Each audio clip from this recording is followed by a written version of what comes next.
This is the Straight Truth Podcast, biblical answers to difficult questions from a Christian worldview. Pastor, here's a question about what children should do, say adult children, when their parents are going through marital difficulty and possibly divorce. So we've heard questions like this in pastoral ministry from time to time, but let's consider that a young adult woman has parents who are pursuing a divorce. They've never had a great relationship before in the past, but now all the children are grown, they're out of the house, and they feel like they now have the freedom to pursue something that maybe they had even thought of for a long time before. And none of the children want that to happen, and yet these parents, and they claim to be Christians, are just intent on moving forward. What sort of advice would you give those adult children and for helping their parents stay together? What can they do? What role can they have? Especially if the parents claim to be believers, you appeal to them with Scripture, that their pursuit of divorce is sinful. The Bible is clear that there are limited grounds for divorce, and there's debate in the church about what those grounds actually are. But one thing undebatable is, apart from those reasons, divorce is sinful. And so if there has been no sexual immorality, if there's no abandonment taking place in the marriage, then whatever it is that is dividing those two people needs to be confessed as sin and forgiven. And the marriage needs to be maintained.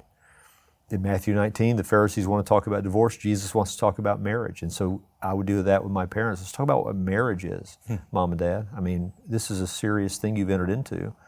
Matthew 19:10, the disciples say it's so serious, if this is the case between the man and the woman, it's better not to get married. That's how serious it was for them.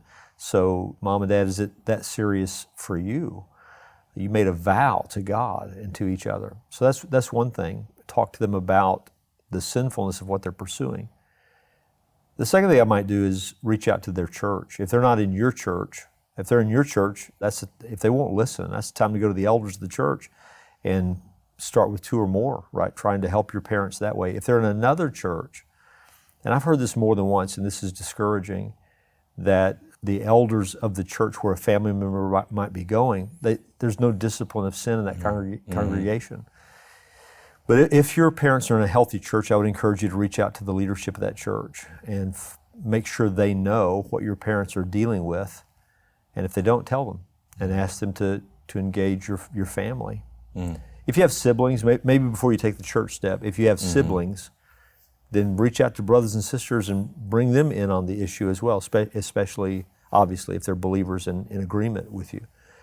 And that can be hard too, because that's kind of like a family confrontation where you've always been, hopefully, but you've always been in a sort of submissive position. Right. And you might even venerate them, I'm not sure, but then you've got to confront them about a sin issue. I mean, there's got to be some hesitancy and anxiety about that. No doubt about it. But it's the beauty and the wonder of the Christian life is that, you and I are dads, but for our believing children, we're also brethren.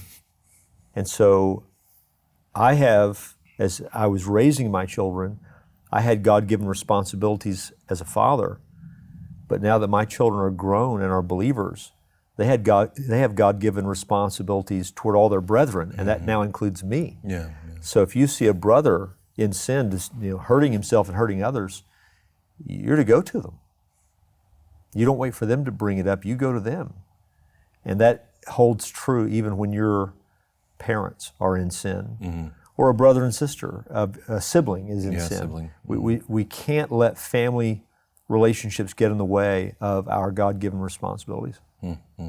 And I'm thinking of another situation as you're talking, because I've known some people who've had a parent pass away, and then you've got, say, an older parent now, 65, older, 7 years old, that decides to get married again at that age, and then those siblings feel like that's neither good for them, nor is it even a godly relationship.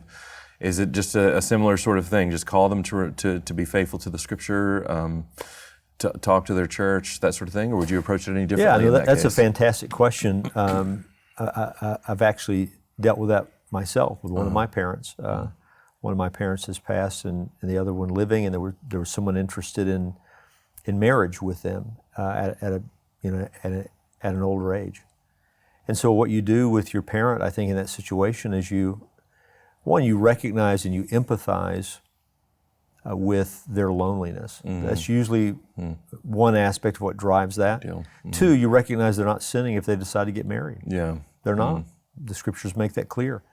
Death of the spouse, you're free to marry a widow, 1 Corinthians 7, free to marry whomever she wants, only in the Lord. So your parent is not sinning if they want to remarry. It's still worth a conversation about the family dynamics. How will this affect the family dynamics? If it's a good situation and you have believing children, most of the time the children are going to be encouraging. If it's a concerning situation, then that's where you go talk to your parents, and they need to be wise enough to at least hear you out and understand what your concerns are. But in all these situations, it's conversations, sitting down, honesty, sincerity, not sort of talking around the issue and hoping that they get the message. Straightforward, clear communication is always best, but also make clear your love for them and desire only to be of help, and that's what motivates the conversation.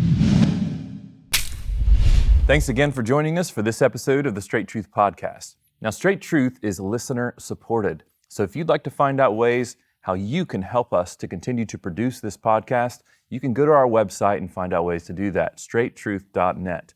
At that website, you'll also find links to all of our previous episodes and our social media channels, so be sure to check it out. Straight Truth is a production of Walking in Grace Ministries, the preaching and teaching ministry of Pastor Richard Caldwell. For more information, go to walkingingrace.org.